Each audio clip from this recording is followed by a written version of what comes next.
Bonjour, nous sommes à 3 semaines de l'élection présidentielle américaine et les jeux semblent faits. L'avantage de Biden, plus de 10% dans les sondages, semble difficilement attrapable et surtout il reste stable depuis déjà assez longtemps. Alors je sais qu'on peut dire que ce sont des sondages au niveau national, que l'élection se fait État par État. On peut dire également qu'il y a 4 ans, Trump a été élu alors que la veille du scrutin, Hillary Clinton était donnée gagnante par la plupart des sondages. Mais il y a quand même un changement, c'est que Hillary Clinton était très clivante, elle a été rejetée par une grande partie de l'électorat. Biden ne fait pas rêver, mais il n'est pas clivant. Et il n'a pas le côté un peu repoussoir qu'a eu Hillary Clinton pour certains électeurs. Et puis, Trump, maintenant, on le connaît. Et donc, il n'a plus l'effet surprise qu'il pouvait avoir il y a 4 ans. Et surtout, il y a une confirmation, quels que soient ses efforts, quelles que soient ses déclarations, il reste un peu enquisté dans ce retard par rapport à Biden. Et dans la mesure où il a refusé le deuxième débat, et il est un peu comme lui, craignant, lui qui accuse toujours Biden d'avoir peur, lui qui se pose en homme fort contre Biden qui serait une mauviette, c'est lui qui refuse le deuxième débat et donc qui donne un peu une image d'absence de courage, d'aller contredire Biden. Il n'avait pas gagné le premier débat, donc sauf coup de Trafalgar, effet surprise, 2 dernières minutes, Biden pourrait être élu, mais il n'est pas certain que l'on puisse être sûr du résultat le 3 novembre. Par contre, il est certain que si Trump perd d'une courte majorité, il va tout faire pour contester sa défaite et dire qu'elle est liée à des triches, notamment par le vote des correspondances. Et il n'est pas certain que le 3 novembre au soir, on puisse avoir le résultat définitif parce que le vote par correspondance, il est plutôt long à dépouiller et donc il y a encore des incertitudes. Et ce qui est grave, c'est que les États-Unis n'ont jamais été aussi désunis. Les gens, entre les partisans de Trump et les partisans de Biden, les gens pensent chacun de leur côté que l'autre est une menace existentielle pour le libéralisme aux États-Unis.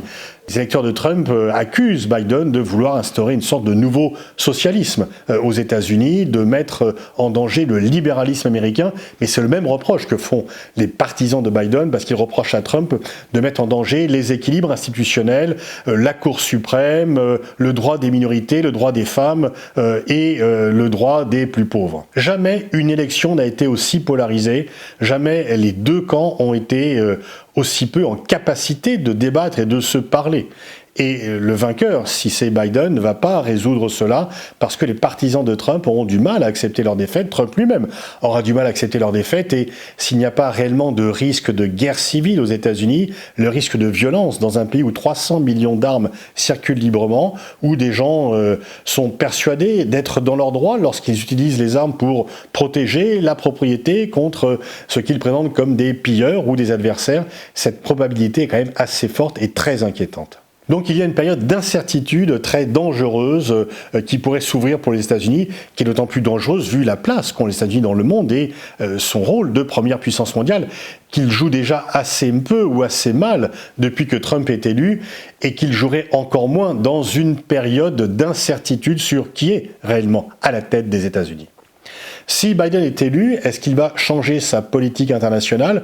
Oui, sur plusieurs points. On peut penser qu'il va revenir dans l'accord de Paris sur le climat, que les États-Unis d'ailleurs n'ont techniquement pas quitté, parce qu'il y a un délai à respecter. Il était vice-président lorsque cet accord a été signé, donc il va de nouveau le défendre et le promouvoir parce que ses électeurs ont compris les dangers du réchauffement climatique, notamment à travers les incendies gigantesques qui ont brûlé la Californie au cours de cet été. On peut penser qu'il va également revenir sur l'accord sur le nucléaire iranien, là encore signé par Obama, dont il était vice-président. Ce qui devrait ne pas changer, c'est la politique de confrontation à l'égard de la Chine. Là, il y a le seul point d'accord finalement qui existe entre Biden et Trump. Et puis, même si Biden sera plus ouvert, moins grossier, plus conciliant à l'égard des Européens, ce qui ne va pas changer, c'est la législation extraterritoriale, ou plutôt l'application extraterritoriale de la législation américaine, qui est quand même très problématique lorsqu'on est allié, puisque c'est une atteinte à la souveraineté des pays européens. Et donc, même si Biden est poli et courtois, il faudra quand même que les Européens mettent cela sur la table, parce que cette application très large pose un véritable problème et elle datait d'avant Donald Trump.